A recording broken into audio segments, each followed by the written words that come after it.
Michael. Uh, anyway, I forgot what I was saying. Oh yeah, my mind tends to like structures and processes and methods, and so you know, and I being trained in philosophy, I think of in triads all the time. That's how I was trained. You always find three examples for something. Three is the number of many. So if you can show three, you show the multiplicity or the ubiquity of it in a sense. Um, Mm.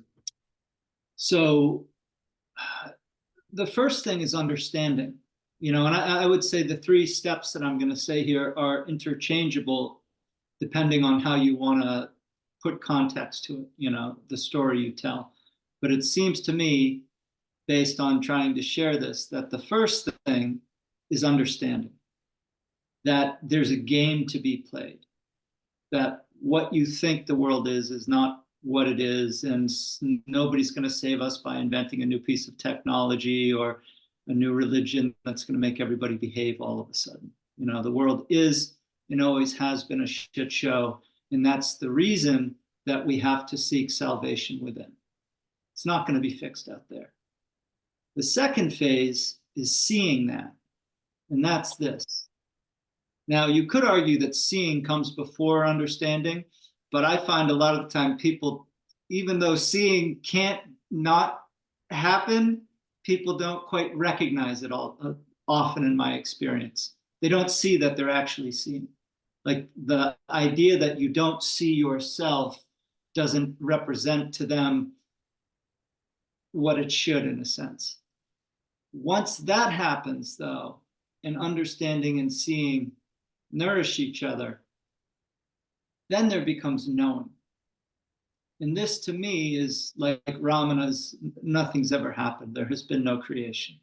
No matter what happens, I'm unmoved because I recognize that it's happening in mind and I'm not that.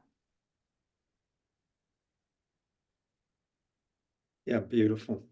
Beautiful. I'm not that.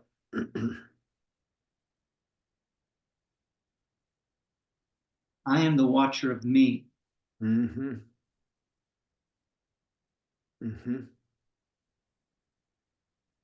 So the me that wants to work it all out or know or be more comfortable or be more successful, and Yeah. that's all there, but that's not who I am. I'm the one observing that in a sense. And there's nothing wrong with that as long as there's not an attachment to it. Nothing wrong with wanting to be president, unless if it's not in the cards, you spoil your life over it.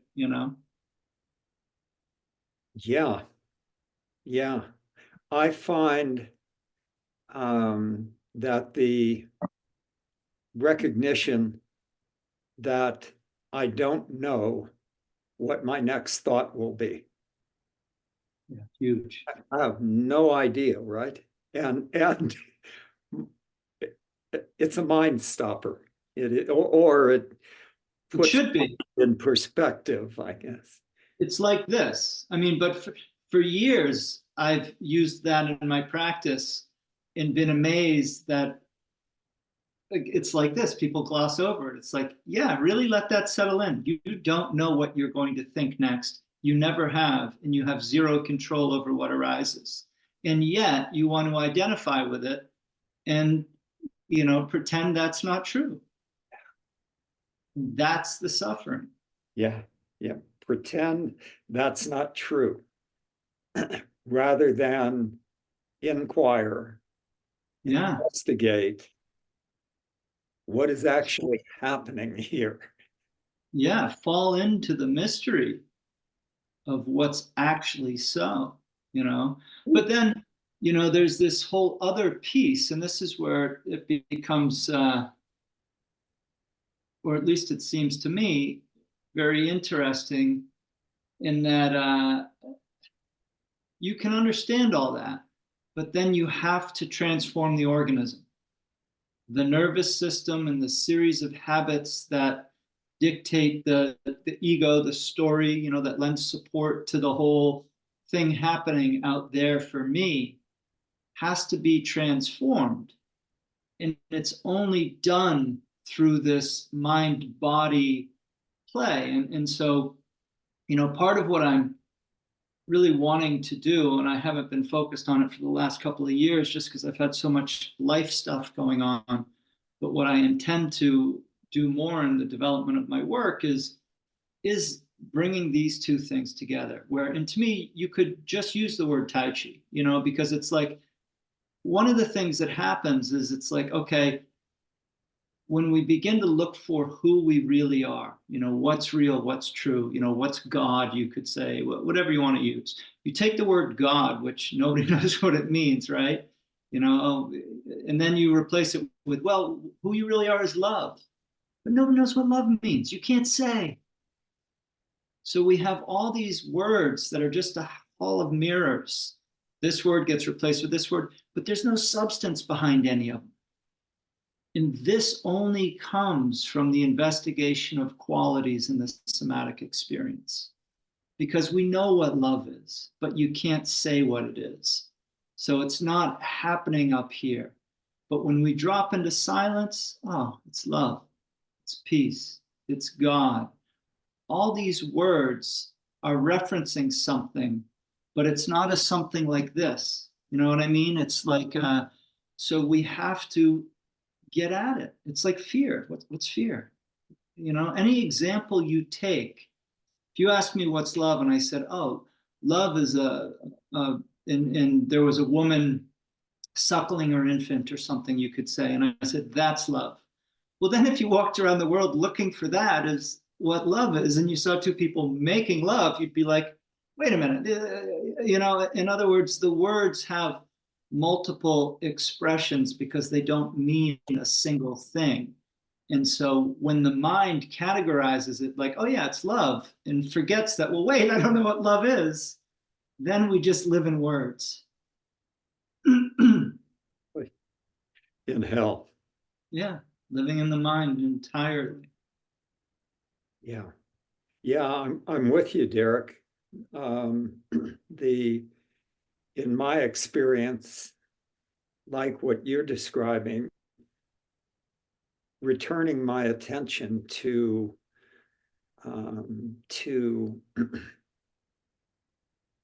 my breathing, to relaxing, feeling, being with the tensions in my body, and aligning with the ground.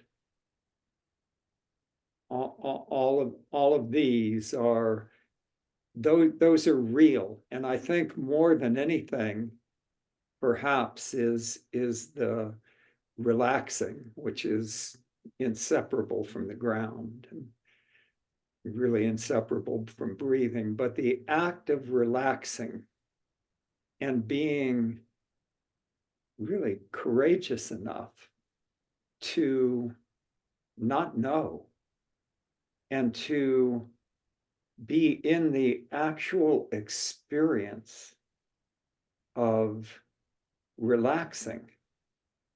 Yes. And then my mind relaxes. That's right. And I have perspective on how I move away from here into out here, into identifying myself as the one who's doing something. And the more that I let that wave pass, just let it pass again and again, I'm reborn to my own self as the witness, the space, the love that is Beautiful. That's right. I mean, everything you listed when you were describing the breath and gravity and all that, that's what's here. Everything else is over there. So you have to release and rest in the body to be able to recognize the arising of mind that's trying to take you over there. But if you have no orientation for the body, this feeling of release, the vastness, the spaciousness, you don't know where to be. And so you go back to mind because it's comforting, it's familiar. Yes. It's the same thing with eating. In general, we want to understand how to eat, and we're seeking for, should it be plant-based or should it be That's keto, right. versus what is the actual embodied experience of eating in this way. Well, what is actually happening, and by that we see what we experience our digestion, our energy, our inflammation. We're told it's like building a fire. There's a way you build a fire, and if you I pay mean, attention, some things work and some don't. that's right. I mean, I think for me, I've never gotten involved in theories around food because there's just too many of them. And I think basically the three rules of eating should be what's available, doing it with gratitude, and not overdoing it. I think if you met any food with those three rules, you'd be all right. I mean, I just from having teachers that went through the Cultural Revolution, I know people that survived on wallpaper glue. My wife grew up during, or my wife's grew up in Stalingrad and Leningrad. So in Leningrad, they had the blockade. In Stalingrad, they had the bloodiest battle in World War II, And so, like, she grew up with stories of people eating, not having food, surviving on nettle, people having to resort to cannibalism, crazy, crazy shit. So it's like in the West, we have the luxury of comparing, oh no, I'm paleo, oh no, to me, it's just the confusion that comes with a superabundance. And there's so much refutation of one theory from another that it's like the world of philosophy. Oh, I have no interest. It's all Yeah. based on nonsense. I like your three rules of eating what's available, being grateful, and what Not was eating too much, not eating too much. not eating too much. Moderation.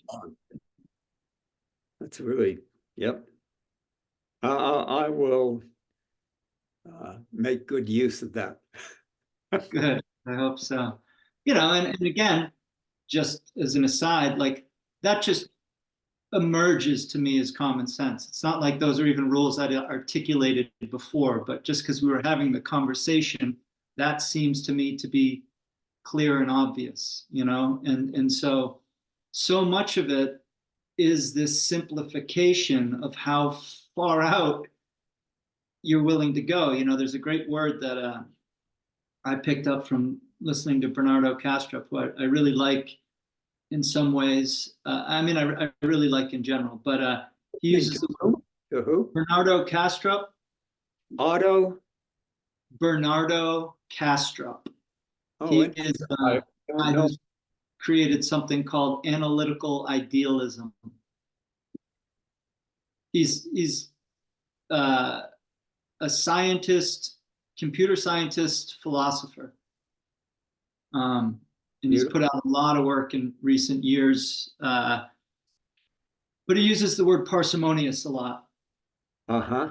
And by it, meaning if you wake up and your bicycle's stolen, it's more likely it was a kid from the neighborhood than aliens from outer space.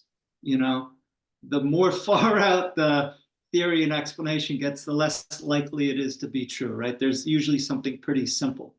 And Yeah. so a lot of this shit, people just trade on, Nietzsche said it beautifully when he said they muddy the waters to make it look deep. I mean, I see this in Tai Chi all the time. People are talking about all this shit, and I'm like, what are you talking about? You just have to release the body. And if you can't do that, forget about all this other shit you're talking about. It's like the basics done right are hard enough. anything beyond that is just conjecture from people who failed to attain the basics, usually in my experience. The basics are hard enough. That's right. So true. So absolutely true. That's oh my goodness. I'm going to read a couple things that I read recently and really struck me.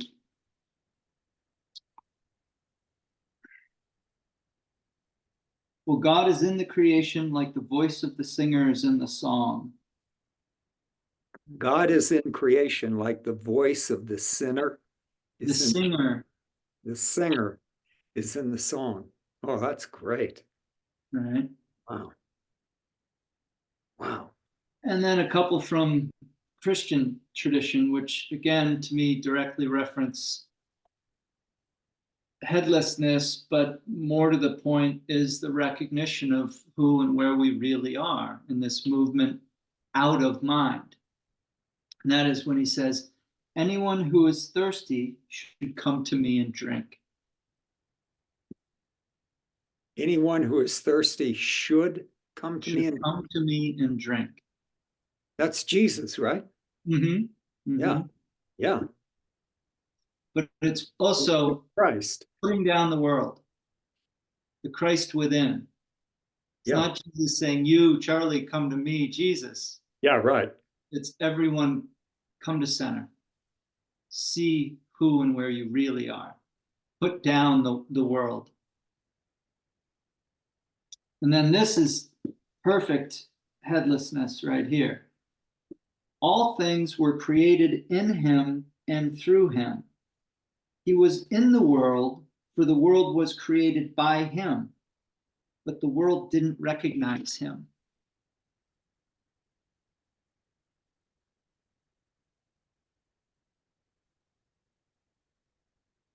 Yeah. Yeah. Mm. Read that one again, would you? Yeah, I really like this one. This one was really powerful for me. All things were created in him. Sorry, all things were created in him and through him. He was in the world, for the world was created by him. But the world did not recognize him.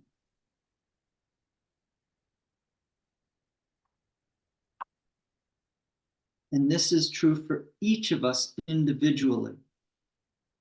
And it's overlooking where we're looking from. It's just so very clear. And like just right now, notice the absence of seeing yourself. This is the head you put on, what you look out at. This idea of a secondary contraction as being someone looking is erroneous. It's like when the eye is not obscured, there's seeing. You don't try to see, you don't have to do anything. It's just if you move what's blocking it away, that's what's there. When we remove this idea that's in the way of seeing, seeing is there. Can't not be. Yes. Actual seeing, not seeing through the filter of a story. That's right. Not seeing, and this is the distinction I make about seeing through mind versus seeing as being sees. So when I'm seeing right now, what I'm aware of is the space. My mind isn't labeling, it's not trying to figure out, it's just, I don't know how to say it. It's you turn and there it is. You turn and there it is. There's nothing being done with it. There's nothing being done to generate it. It's like peekaboo. That's why kids love it. You know, that they haven't put on the head yet. Right. Just this moment. Yeah. Yeah.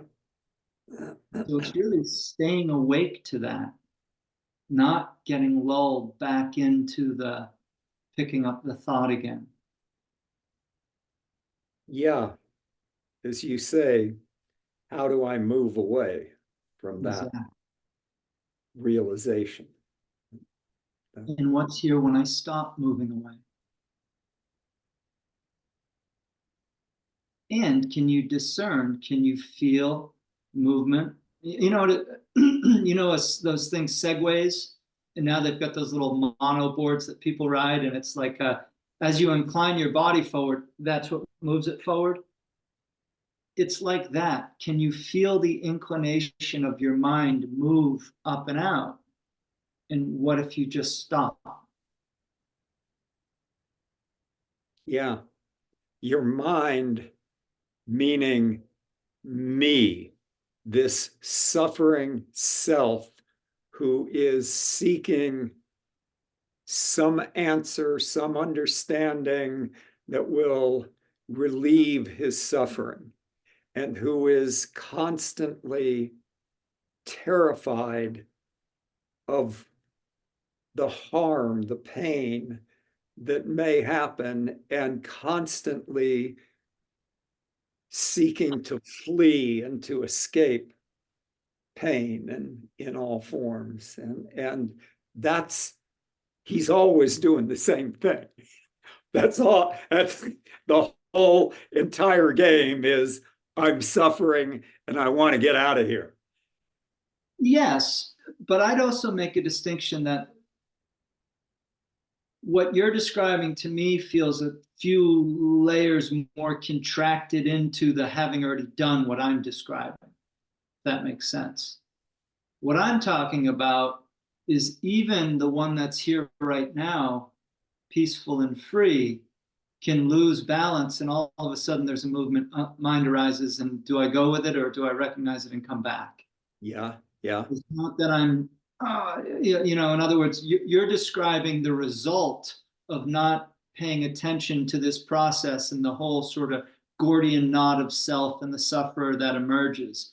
But even as we remove layers of that experience to get to a more neutral and nice baseline, if you will, there's still this game, just like in Tai Chi, of balance, where it's like, I'm always, even with this much of a movement, it's the same. It's just as, my attention is just as here as if it was something like with a knife, or you know what I mean? So simply said, what you begin to notice is the movement of attention up and out.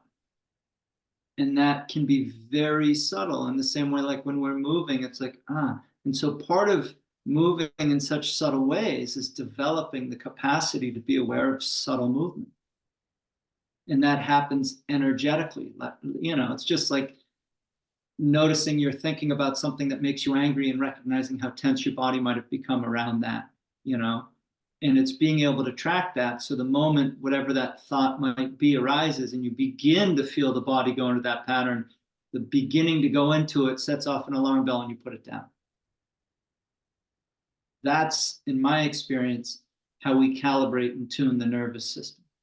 We just become more and more able to recognize very subtle stimulus, which is tough if you don't have a proper grounding into it, because it makes you very sensitive.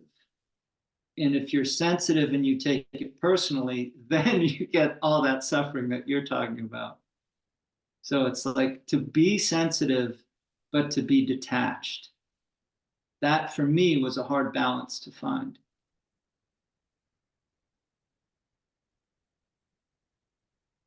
be But sensitive. Go ahead. simple in a sense. And it's being unmoved.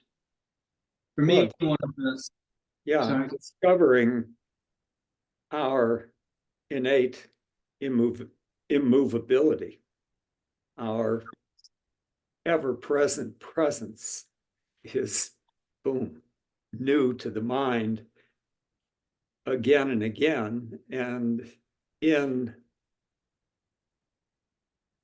being present, we see, we can feel the movement happening. It's almost like a flickering, isn't it? Of here, gone, here, appearing, disappearing. Yeah. And these are all useful distinctions and qualities because, it seems to me that this is no different from anything else. You have to map the terrain to know where you are. And so it's like, yeah, for me, thought is not different from this, but it's more like apparition. It's more ghost-like. Like Yeah. there's a very subtle picture playing out in my mind when I move into thinking that I can begin to see and then just put it down. And then here I am again. And so it's like this kind of a thing rather than Yes. a this, whoa, boom, you're off. Then you come back, oh my God, where have I been? You have, it's like when Waishaba said, I lose balance too. I just correct more quickly. We become very good at not going too far down the wrong road. Right. Yeah. I watch myself through the day, and as I awaken from, become aware that I've been daydreaming, right? So I'm imagining having a discussion with Parker. And I've been interested to notice, as you're saying here, what's actually happening? What is that experience of daydreaming? What is I'm not often verbally saying something. I'm really imagining myself, and it's in the form of thought, which is semi-dream. I have some picturing of it, but definitely a feeling of myself of interacting in this way. And then here's Parker.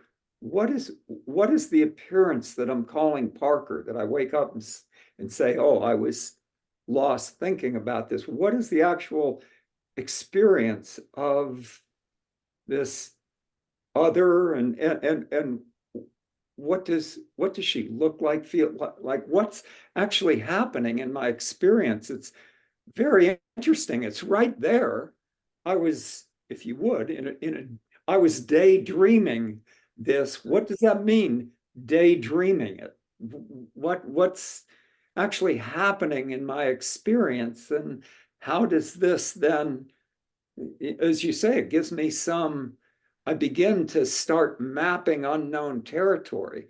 There begins to become some familiarity with, ah, this is what I do that gets me there. And I lose sight of my ground, my who I am. That's right. Yeah, beautiful. Yeah, because it's, for me, I what I sense is I'm either talking to myself or I'm, as you were describing, in some dreamlike visual realm. But regardless, all my energy is in trying to figure something out that's happening in the future that isn't here now. And it's showing up as pictures or words of me talking to myself. And that is like being in Plato's cave. Yeah. You're looking at shadows on the wall. Nothing's real there. It's all phenomena. Um, and in recognizing that, and then simply having the wherewithal, which takes a little time, to stop, to see it as such and drop it. And dropping it, at least for me, the challenge wasn't, okay, now what? But if you can resist that and stay with not knowing and all the discomfort, and this is where people have to really get real. It's like, it's uncomfortable. I mean, I can even feel it right now if I feel into, what am I going to do? What am I going to do with my day? What do I do now? All these kinds of things that move us subconsciously throughout the day. It's all in avoidance of that big not knowing. And so the possibility becomes to really drop into that. And so if I see myself rehearsing for a conversation I know I'm going to have later in the week, it's realizing this doesn't help. It's not going to go like I imagine it. And this has never been useful. And I've been doing this my whole life. So do I have the balls to simply stop and not try to prepare, not try to know what to say? And if you recognize that clarity of perception leads to accuracy of response, you can have faith in not muddying the waters ahead of time as trying to figure out what to do when the time comes. Because if I don't have that layer of mind trying to figure it out, then everything gets quiet and clear, and it's obvious, in the same way that when the ripples in a pond stop, you see your reflection. Intelligence arises out of emptiness.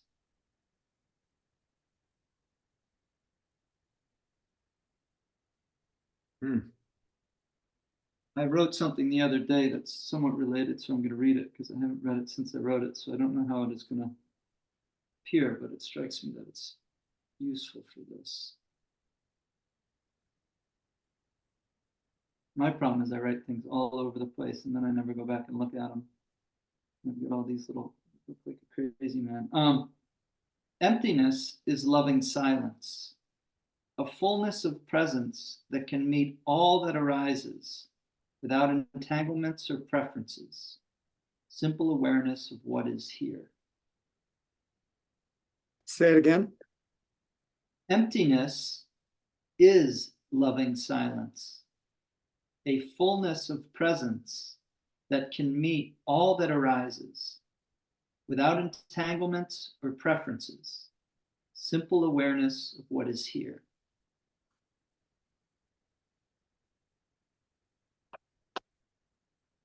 It's sober. It's clear. It's over, yes. And then the mind that wants to say, but, and, oh, what about that? You just stop. It's never useful.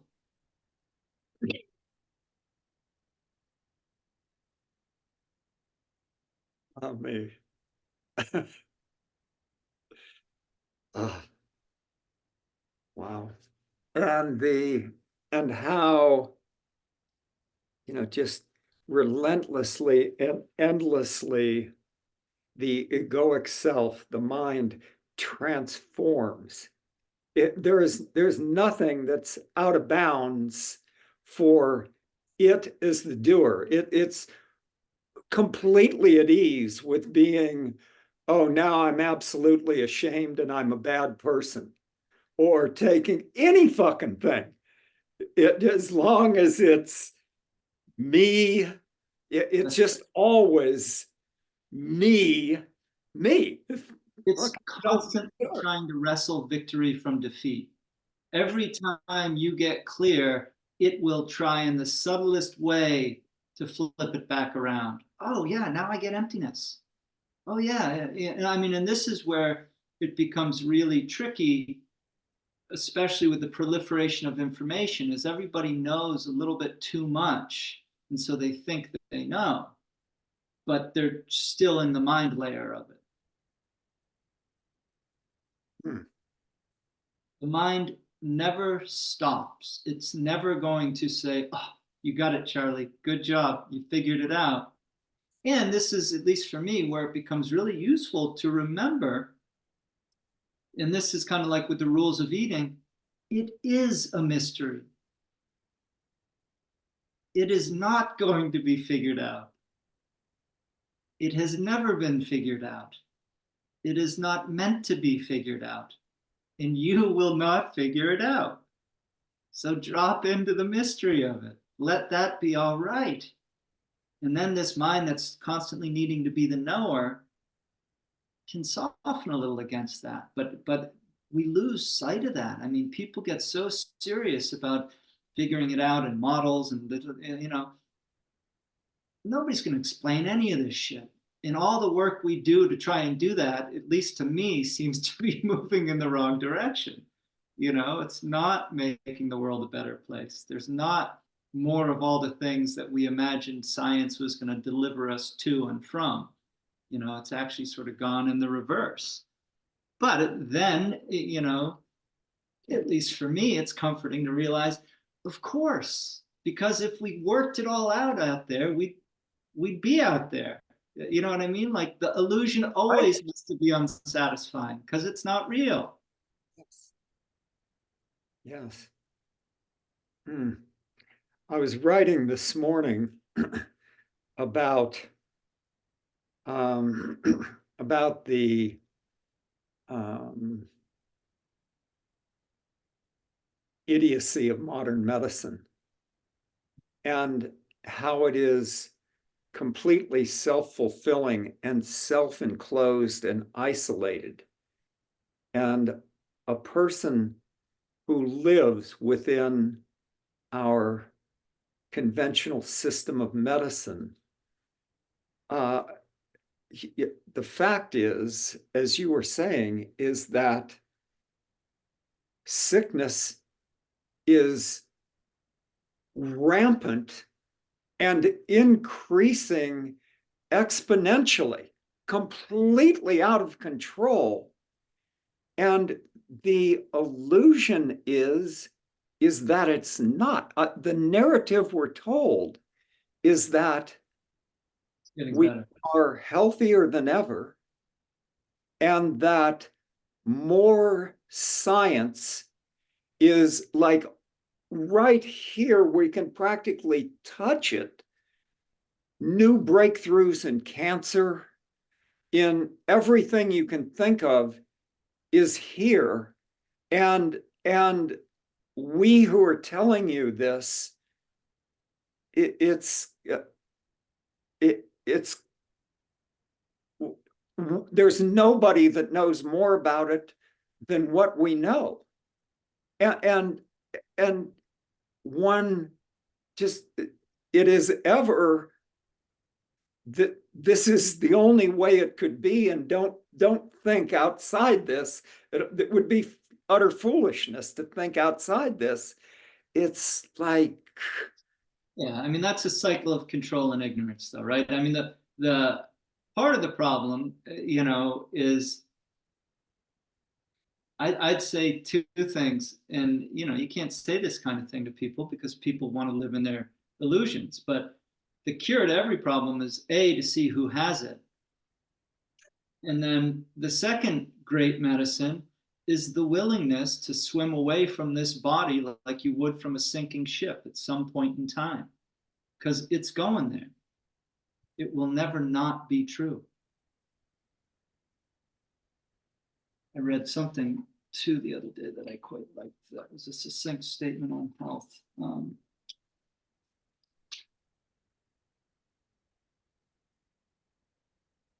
Health is not a thing, it is the absence of something. health. Yeah. Health is not a thing, it is the absence of something.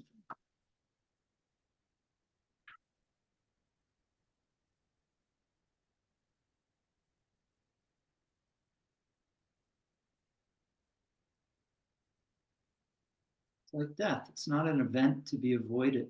It's a process that happened the moment you were born, started happening. You know, it's like the availability of it, the freedom of it. I think it's also crazy. We've been conditioned to think suicide's such a terrible thing. Now, clearly it is in some respects, but everybody should have the right and the freedom to choose how they end their life if the suffering's too great for them.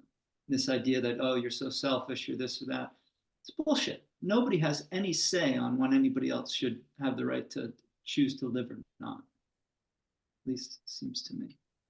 So I it's agree. like the availability of it is a freedom. Hmm.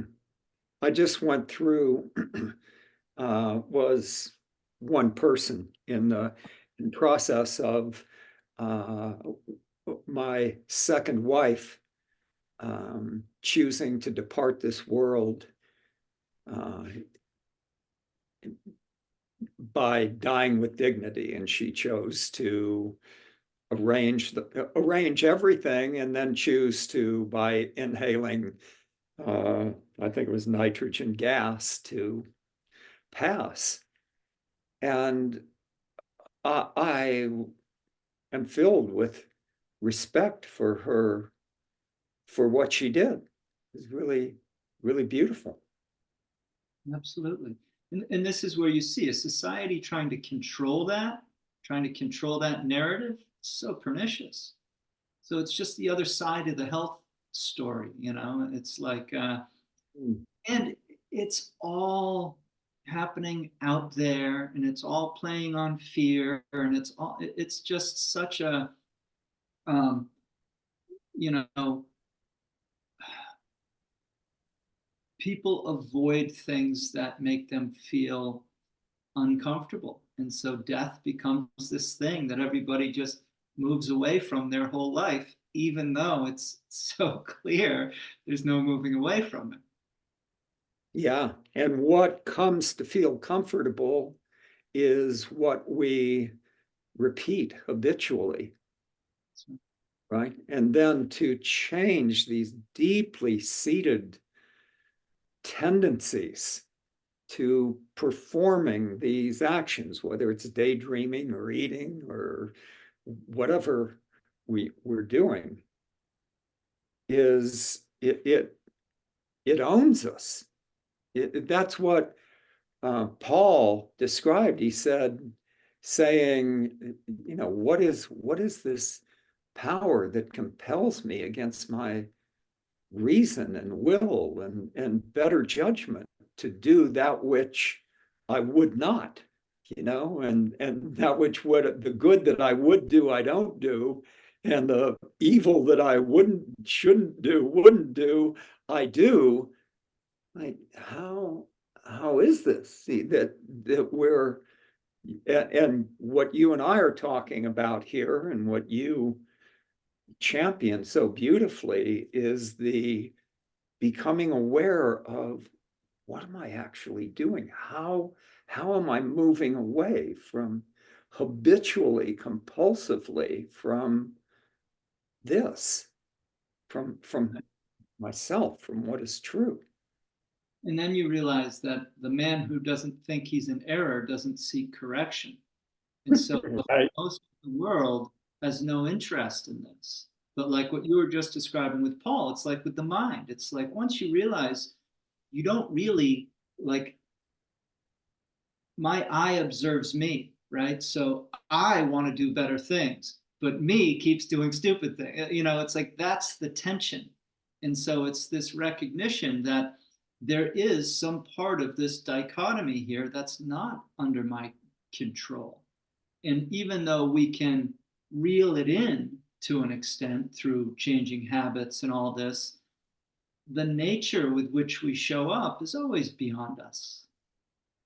The eternal war, right? Yeah. The eternal war is everything we know is that. Yeah, I the imperfect adore. What is it, Emerson or Whitman? I the imperfect adore my own perfection or admire my own perfection, something like that. Say again. I the imperfect admire my own perfection. Ooh, wow. Yeah. Mm. But and I find so interesting, and it seems so clearly redeeming to me that what you really begin to see when you look at this stuff with some rigor and some sobriety and some willingness is that everything is not what you think. And if you're willing to actually meet it, I mean, it's like with death, it's like with Ramana. Everybody was worried when he was sick, and he's like, where am I going to go? You know what I mean? It's like the question isn't, is there life after death? Is there life before death? Mm. Mm. Waking up. I mean, literally, that's the thing. Waking up. Spirituality is about waking up, seeing clearly, nothing else. No longer, Dogen, I forget who said it, but they said enlightenment is no longer living in delusion. Yes. Yes. And when we see clearly, because it's simple, where does delusion happen?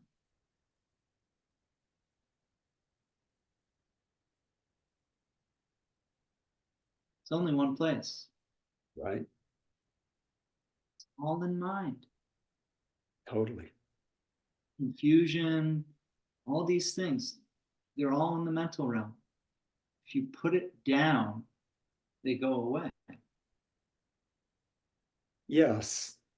As you say, where's the problem? What's the difficulty in this moment if I don't think about it? Right. Is there difficulty in my breathing? Is there? Whatever it is, though, it's so clear. And you know, I mean, without going to memory or thought or knowing, there's nothing that arises over Memory, there. memory is fascinating. It is complete bullshit. Yeah. It's memory. Now, again, like the words love and fear, and what is memory? Well, what is it? I mean, look and see, there's this conviction that this is who I am. This is the way things are. Like I remember, like uh, imprisoning of just unquestioned that this is reality, and I'm in that reality, and I know by my memory what I'm capable of and not capable of and who I am, and this whole bullshit story, all that's exists as if, you know, as memory, and we really do remember. But like, why do we remember what we remember? And memory, like everything, is incessantly, constantly, unstoppably changing. Well, it's And inaccurate. every Yeah. moment, we're fooled again. Yeah. And it's like it seems useful to me to recognize too that it's just mind. Yeah, It's just mind. It's not real. And two people being in the same room witnessing the same thing will have two totally different memories and experiences from it. And so we know this, but we allow it to be perceived as real because it's got a comfort, it's got a validation of the one who remembers, all this kind of thing. um, but yeah, you've probably heard this, but the Buddha very succinctly says, the future never finds us, and the past is corrupted memories. say that again. The future never finds us. What we imagine is going to happen never does. And the past is made up of corrupted memories. I mean, look at January 6th. We've got this event that we've got all this TV and video footage, and everybody remembers it differently. Right. Right. Like, this is the true story. This is what really happened here. Yeah. Yeah. Derek, I'm aware we only have 5 minutes or so left. Um, would you like to sit a little chin shitsu? Sure. Yeah, yeah, yeah. You want to just do 26? You call us back whenever. What's that? Yeah, yeah.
Good.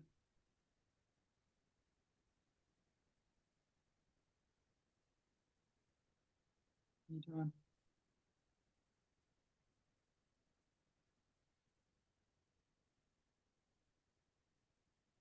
Hmm. Thank you, Charlie. See you next week. How's the ankle doing? Wow. Thanks for asking. Um, I'm, I believe on Monday I will be 3 weeks after surgery. And the, I can just show the picture here.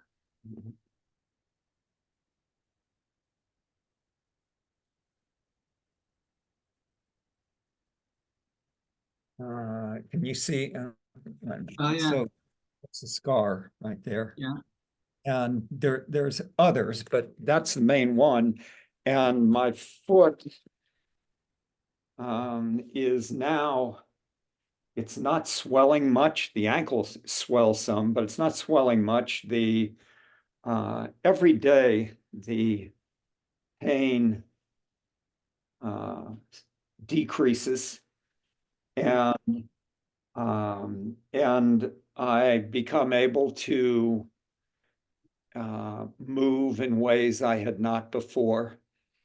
And the process of being with it through touch and self massage and movement and, you know, really inhabiting my experience of this ankle is incredibly rich and speckled with fear, that because it's hard being this way. It feels weird. I can't walk on it. I need crutches. Getting around is very interesting. I quickly realized that I could be in this process gracefully or not. Yeah. And and the simple, living mantra of, okay, how do I get off the floor here with some degree of grace, right? Not moving away from myself and from connection with the ground, with, being here in the act of getting off the ground and pretty much most of my activities are involved with returning to doing something graceful, that there's a rushing to get things done that would ignore that. And being on crutches, even if it's just holding a teacup, I can either go along with the teacup on crutches, or I can get down on the ground and push it along the floor. And in either one, like, why does this have to be a tough experience? Like, who says? So it's tremendously an opportunity for freedom, and to to really bring that which heals, allow it to be here and shine. So Beautiful. yeah, it's Yeah, really it's a good time to slow down and be curious about doing things in new ways, right? exactly exactly. There's not a choice here. We are slowing down. Now, you want to enjoy this process, or you want to fight it? Good. Yeah. All right, my friend. Nice to see you. We'll see you next week. Keep up the healing. And next Wednesdays are also at 10 a.m. Eastern. Sorry, I need to change the web page, but it's going to be Tuesdays at 10 and Thursdays at 10. So one class is going to be Tai Chi, Qigong movement principles, and the other one is going to be Tai Chi inquiry. There's no Wednesday class with the woman whose name begins with a K. No. Woman whose name begins with. Right now, there's just you and Amy, and I don't really, I may bring clubs back in at some point, but I don't really want to do that at the moment. And I'm sort of more interested in working on consolidating this idea. So it'll be Tuesdays and Thursdays at 10 a.m. Okay, I want to just call up here this Treva Emery. She's Oh, on mindful movement. She sent something this week saying on Wednesday. yes. So sorry. Yeah, that's unrelated to this. That is a class I teach on Wednesdays. If you have the link and you want to attend, you're welcome to. I'm paid separately through them, and I have nothing to do with who shows up there. I see. Yeah, yeah. Okay. Yeah, So welcome to be there. yeah, I love the opportunities to be here. And yeah, so thank you, Derek. All right. Thank you, Charlie. Take good care. Bye-bye.